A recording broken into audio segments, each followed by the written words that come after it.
مات الإحساس فصرنا من غير فؤاد يذكر نبصر إخوانا غرقا فنمر كمن لا يبصر.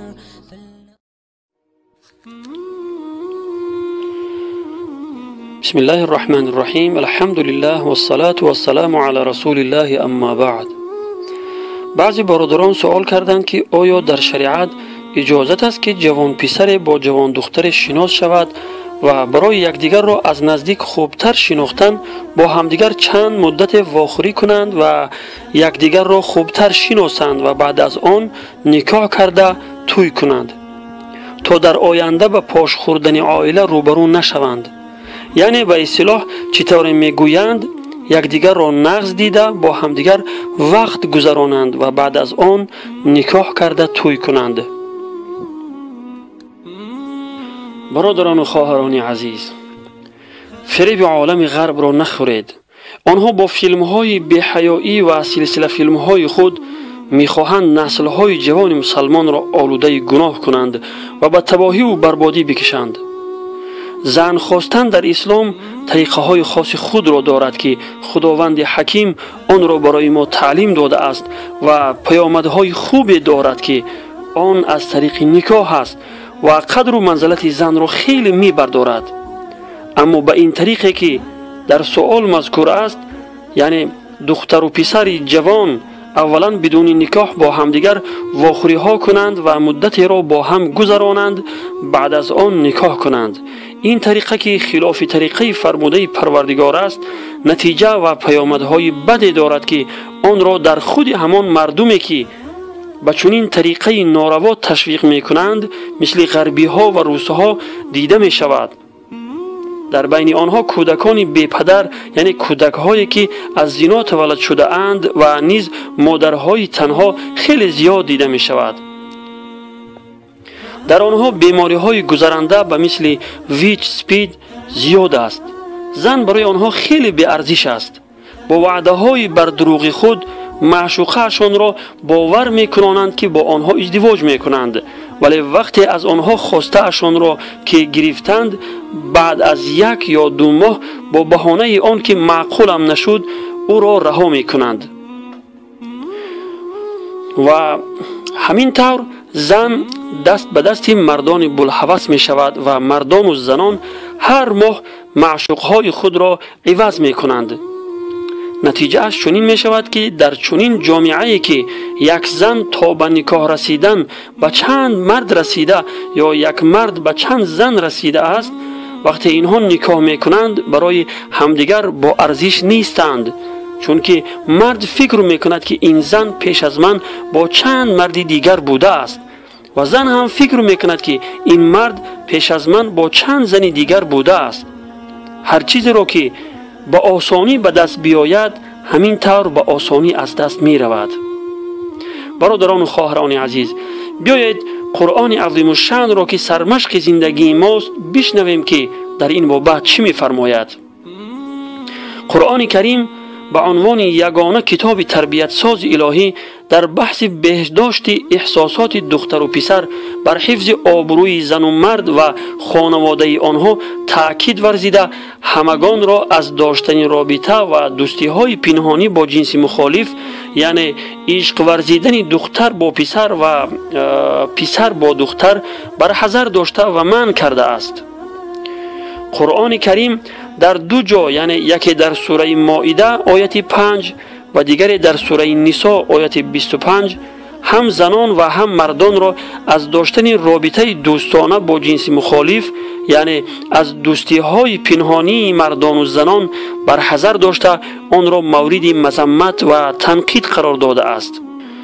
خداوند تعالی می فرماید: به نام خداوند بخشنده مهربان، آنان را با اجازه خانواده هایشان به همسری خود درآورید و مهرشان را به طور پسندیده به آنان بدهید، به شرط آن که پاک دامن باشند و زناکار و دوستگیران پنهانی نباشند.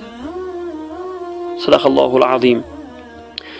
و در آیه 5 سوره مائده نیز به مردان خطاب کرده می فرماید: به نام خداوند بخشنده مهربان، و بر شما حلال است ازدواج با زنان پاکدامن از مسلمان و زنان پاکدامن از کسانی که پیش از شما کتاب آسمانی به آنان داده شده، به شرط آن که مهرهایشان را به ایشان بدهید در حالی که خود پاکدامن باشید، نه زناکار و نه آن که زنان را در پنهانی دست خود بگیرید. صدق الله العظیم. برادران و خواهران عزیز، پروردگار شما از شما بهتر می‌داند که برای شما کدام راه بهتر است. به جای پیروی از غربی ها و روس ها، پیروی از فرموده های پروردگارتان را کنید. عشق احساساتی است که در قلب عاشق غیر اختیاری به وجود می آید. یعنی عاشق شدن در اختیار خود انسان نیست و وقتی می آید بدون اجازت و پرسش وارد قلب انسان می شود که در نتیجه انسان، یعنی انسان عاشق را کر و کور و گنگ و دیوانه می کند. هیچ سخنی را نمی شنود و نمی بیند و با مثل دیوانه ها رفتار می کند که بعداً خودش از این رفتارش احساس شرم می کند. عشق یک زمانی دارد که می گذرد و بعد از گذشتنش عاشق به خود می آید. این عشق و محبت ظاهری است که بسیاری از جوانان را به دام گناه می کشد. بهترین عاشق آن است که وقتی عاشق شود پاکدامنی اختیار کند و خود را آلوده گناهان نسازد. عموما دخترها زود باور هستند و تیز به دام عشق ظاهری می افتند که سراسر همه آلوده گناه و وعده های بر دروغ است. عشق و محبتی که بسیاری از جوانان خود را به آن می فریبند که در نتیجه آینده خود را تباه و برباد کرده آبروی خود و خانواده هایشان را می ریزند. عشق و محبتی که دو جوانی را که حالا با هم نکاح ندارند و به یکدیگر حلال نیستند وادار به کار گناه می کند. و مثل خلوت کردن با زنی بیگانه، یعنی تنها نشستن با زنی نامحرم و مدت‌های دراز صحبت‌های تلفنی کردن، با همدیگر سخنان شهوت انگیز گفتن و با همدیگر به واسطه پیامک‌ها رسم و نوارهای فحش و بی‌حیایی روان کردن و غیره که اینها همه سراسر مخالف حکم پروردگار است. خداوند تعالی در آیه 32 سوره اسراء می فرماید: ولا تقربوا الزنا انه كان فاحشه وساء سبیلا. یعنی به زنا قریب نشوید چون که خیلی کار زشت و راه بدی است. از همه بدترش آن است که این عشق ظاهری و موقتی عاشق و معشوق را به کار زنا می کشد که خیلی پیامدهای بدی دارد. العیاذ بالله. خواهر عزیز، وقتی به کسی دل بستی و غیر اختیاری عاشق شدی، پاکدامنی اختیار کن و پیرو هوا و هوس نشو. فراموش نکن که هر قدری با او نزدیک می شوی همان قدر بی ارزش می شوی. او هر کاری که با تو می کند با دوستانش آن را فخر کرده نقل می کند. تو با این کار خود را اسیر او می سازی. او تو را با وعده های بر دروغش می فریبد و همین که از تو خواسته‌اش را گرفت تو را رها می کند در حالی که مثل یک تنگه ارزش نداری. خواهر عزیز، صبر خیلی سخت است ولی حاصل آن خیلی شیرین است. اگر واقعا دوستت می دارد خواستگار فرستد، بعد از آن معلوم می شود. ولی تا زمانی که نکاح نشوی هرگز با او رابطه نداشته باش. در این کار خوشنودی پروردگار توست. اگر اساس زندگی شما با نافرمانی پروردگار آغاز شود، تو چی گمان میکنی؟ گمان میکنی که خداوند شما را خوشبخت میگرداند؟